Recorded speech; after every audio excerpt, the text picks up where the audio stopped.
Okay, I've decided to go over some more of the selection options.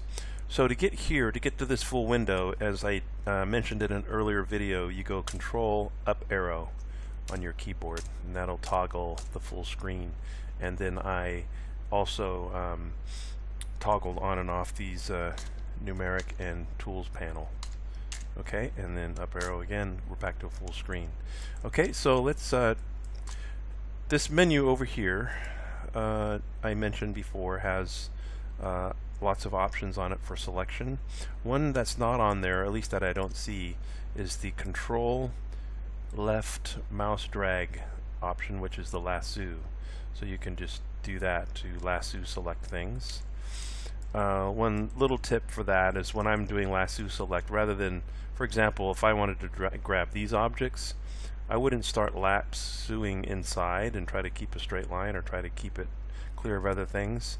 I would go the other way and just go wrap around like this and then just make a straight line that way, like a large D shape.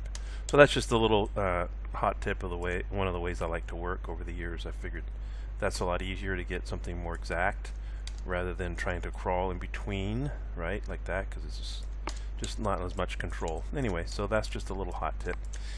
5 on the keyboard for full perspective. And then now, so there's 2 more selection options I want to highlight right now, and that is if you go down here to select by type, you see all these different types of objects and items that you can find in a scene, or you can put into a scene. And to do that, I did Shift A and I added some different types of items in the scene, object type items. You know, for meshes, I added an armature single bone, I added a lattice and an empty, and I duplicated the camera and I duplicated the lights a bunch of times. Okay, and so if we go select all by type, all the cameras. Okay, so I just selected all the cameras, just set those over there like that. Okay, and then I'm gonna A to deselect all of those, and then select all by type, and let's just go mesh. So these are all the mesh objects, right? Put those over there, and then now we're gonna go select all by type, all the lamps, and we're just gonna drag those and put them over here like that. Okay, so that just separates those things a little bit by category. As you can see, I have some empties, and these are lattices, and these are curves. Let's select all the curves by type. Select all by type, and go curve. And there you go. So those are all these curve objects. Let's move those over here.